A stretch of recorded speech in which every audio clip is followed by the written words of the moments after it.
Elvis Presley was the king of rock and roll, the original rock star. People wanted him and wanted to be him.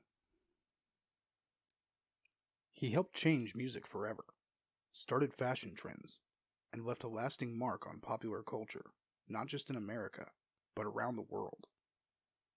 He lived fast and died far too young. Or did he? There are some who believe Elvis never actually left the building, and may indeed still be with us.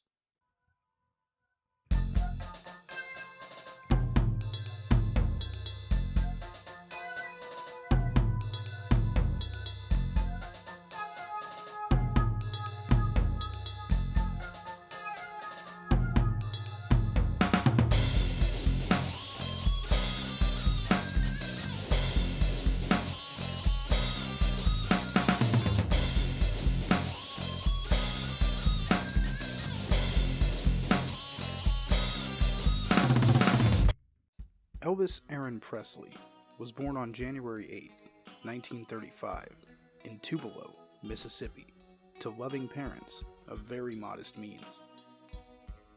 Elvis fell in love with music very early in life, after being exposed to hymns during church services and listening to country music programs on the radio with his parents. He received his first guitar for his 10th birthday. He was described as being crazy about music. He took his guitar nearly everywhere he went, and studied as best he could with a diligence that bordered on obsession. The family moved frequently, and by the time Elvis was 13, they had settled in Memphis, Tennessee, a hotbed of exciting new music at the time. Initially not very popular in high school, he eventually gained the attention of many classmates with a performance at the school talent show. He began spending as much time as possible on the now world-famous Beale Street in Memphis, absorbing the music and culture of blues, jazz, and R&B that was emerging there.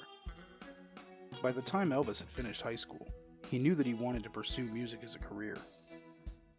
He took a job as a truck driver, however, to help support himself and his family. During this time, he continued practicing music and started looking for his big break. Success came in 1954 with a rendition of a song called That's All Right, a blues number borrowed from Arthur Crudup, which Elvis recorded at Sun Records.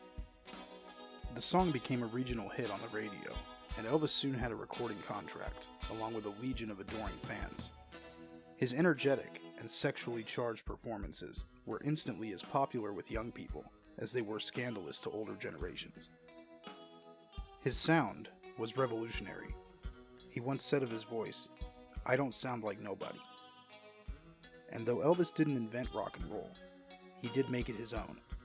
He picked up his guitar, kicked down the front door of every home in the Western world, and brought rock music into the mainstream. Over the course of his career, Elvis had 152 songs hit the top 100 chart, and 115 songs charted in the top 40. He released 38 top 10 hits, and 17 number 1 hits.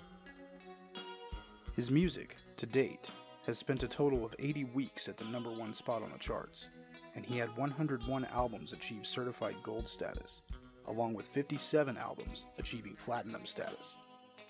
To this day, the king of rock and roll remains the best-selling solo artist in history, with approximately 1 billion units of his music sold. And while it must have been good to be on top, things weren't always great for Elvis. It has been said of kings, heavy is the head that wears the crown, and with Elvis, it was no different. He once told a friend, there has to be a purpose. There's got to be a reason why I was chosen to be Elvis Presley. I swear to God, no one knows how lonely I get, and how empty I really feel. Statements like this may indicate that Elvis struggled with depression. He also struggled with addiction. During his time with the Army, from 1958 to 1960, he was introduced to drugs, specifically amphetamine pills. He used them to stay awake during watch shifts at night. Continuing this use for the rest of his life, he added various different painkillers, tranquilizers, sleeping pills, and other drugs to his daily routine. It is said that because he obtained these drugs with prescriptions from doctors, he didn't know the drugs were bad for him. By 1973, the marriage of Elvis and Priscilla Presley had failed, with Priscilla filing for divorce. Although the split was said to be amicable, it still seemed to take a toll on Elvis. By the mid-1970s, his career was also in a state of flux, and Elvis had entered into a downward spiral of addiction and depression. He became a recluse, hiding in his mansion most of the time, in an attempt to escape the spotlight and his own pain. According to Elvis's stepbrother David Stanley, who was part of the King's inner circle during those dark times, a cocktail of drugs was administered to Elvis on a strict schedule, 3 times per day. Each one of these cocktails was called an attack. Attack 1 would take place sometime between 2 and 3 a.m., and Elvis would be given at least 11 different pills, along with 3 syringes containing prescription drugs. These medications included multiple different painkillers, sedatives, antihistamines, and sometimes stimulants. After the effects of Attack 1 would take hold of Elvis, he would become sleepy and hungry, and he would be served a feast, a favorite being 2 cheeseburgers and fries. He would need to be monitored at this point, as he often lost consciousness while eating. This process would then be repeated, approximately every 8 hours, with Attack 2, and then Attack 3. On Tuesday, August 16, 1977, Elvis was discovered by his girlfriend in an unresponsive state in one of the bathrooms of his home. He was officially pronounced dead the next day. The cause of death was announced as cardiac arrest, even before the autopsy and toxicology reports were completed. It was initially stated that drugs played no role in his death, an attempt by local officials to preserve what was left of the King's squeaky clean public image. Years later, it would be disclosed that Elvis had 14 different drugs in his system when he died, all of which were prescribed to him, and none of which were present in sufficient levels to cause toxicity by themselves. It would seem that years, if not decades, of being heavily medicated had taken a toll on Elvis's body, eventually leading to a fatal cardiac episode. Elvis was dead. Or was he? Some fans refused to believe the news of the King's demise, and while the world mourned, these individuals contended that there was a cover-up, and Elvis had faked his own death. Did Elvis grow tired of fame and decide to walk away from it all? He certainly had the means. Elvis made around $100 million in his lifetime, a figure that would be around $420 million in today's money. Although he spent money on an epic scale, and reportedly ran up mountains of debt, Elvis had about $5 million in the bank when he died. This would be about $20 million in today's money. He may have had plenty of cash on hand, hidden in various places, if he truly had planned on disappearing. In the wake of his death, reports of sightings poured in from all corners of the globe. Tabloid newspapers would go on to publish issues recounting sightings of the King for decades to come. Some onlookers at Elvis's funeral even claimed that the body in Elvis's casket was nothing more than a wax dummy. Others alleged they had seen sweat on the forehead of Elvis's body as he lay in his casket, proving that he was still alive. Many eyewitnesses noticed that the body in Elvis's casket appeared much younger and slimmer than the King was near the time of his death. There is even a reported story that Vernon Presley, Elvis's father, purchased a wax dummy of Elvis months before the funeral from the Underground Wax Museum in Atlanta, Georgia. He allegedly told museum workers, "Just wait until you see what we're going to do with this." Even if we suspend our disbelief long enough to entertain the notion that a wax dummy in fact did replace Elvis in the casket, isn't there a reasonable explanation other than a fake death?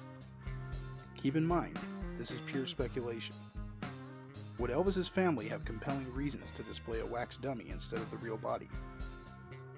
They were probably aware of how self-conscious Elvis had become about his looks as his health declined and he put on weight in his final years. They also could have been worried about the possibility of a body-snatching attempt or some kind of vandalism.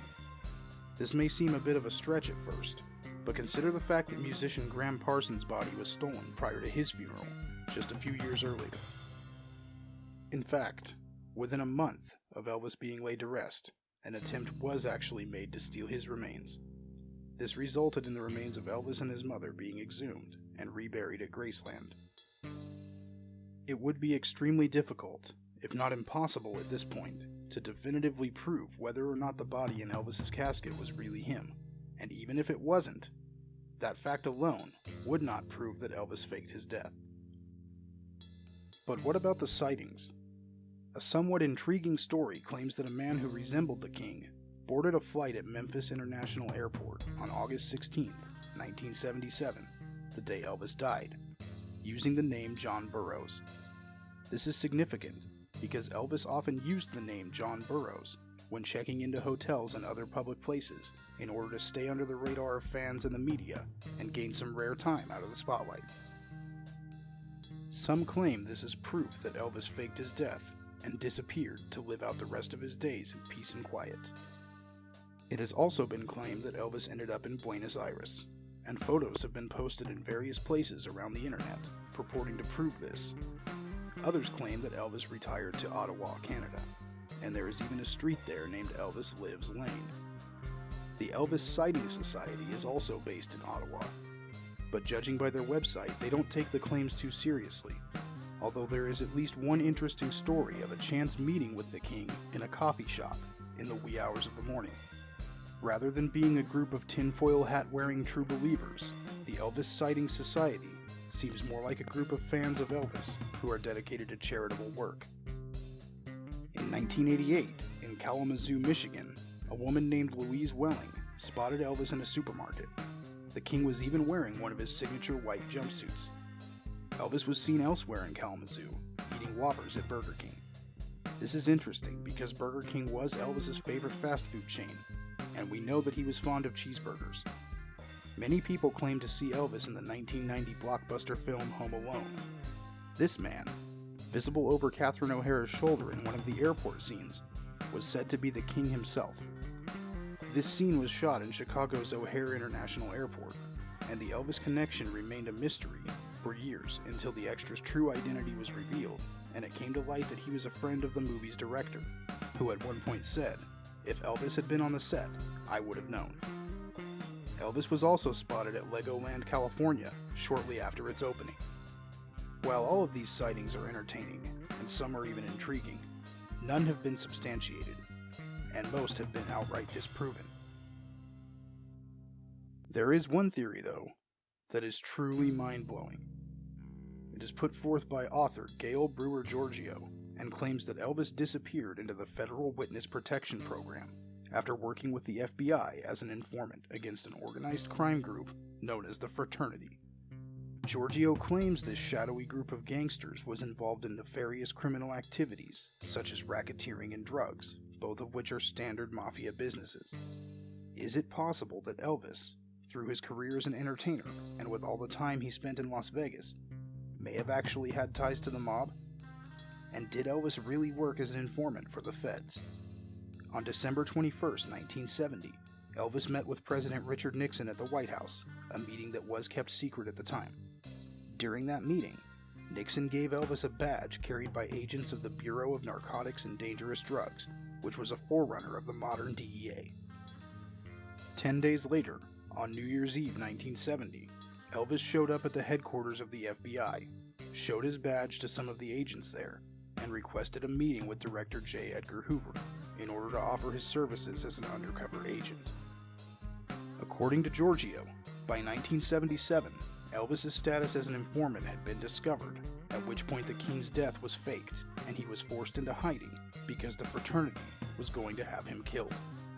Giorgio also claims that President Jimmy Carter placed a phone call to Elvis on August 15, 1977, the day before the king passed away or disappeared, depending on which version of events you believe.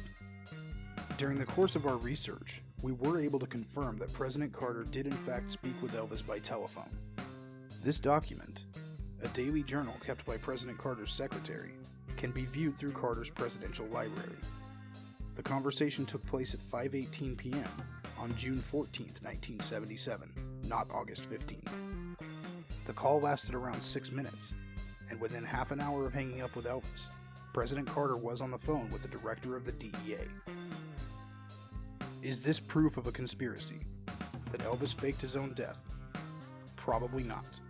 While the phone call with President Carter is interesting, we feel compelled to point out that the president met with or spoke to dozens, if not hundreds, of people that day, including country music legend Johnny Cash and June Carter, civil rights leader Martin Luther King Sr., then Senator and future President Joe Biden, etc.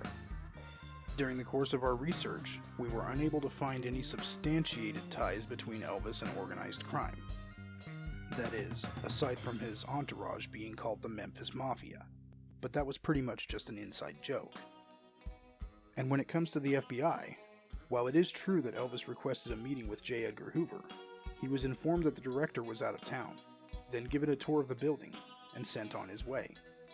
Although he did offer his services as an undercover agent, the Bureau determined that his services were not needed.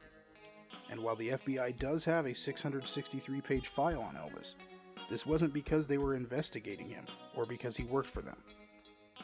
Due to his fame and fortune, Elvis was the target of countless threats, extortion attempts, and scams during his lifetime, some of which were looked into by the FBI.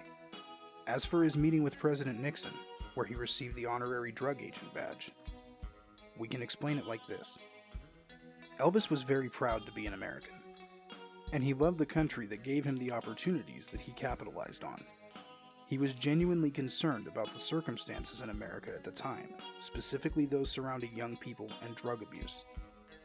This may sound hypocritical of him, but we would like to point out again that because Elvis got his drugs from a doctor, legally, and with prescriptions, he didn't consider it the same thing as using street drugs. And like most addicts, sadly, he probably never even admitted to himself that he had a problem. Or, it's also possible that he knew full well that he had a problem, and he didn't want to see anybody else go through it. At the end of the day, the preponderance of the evidence, when weighed objectively, suggests that Elvis Presley left this world on August 16, 1977. But through his legacy, his music, and his lasting impact on culture, Elvis lives on. Long live the King.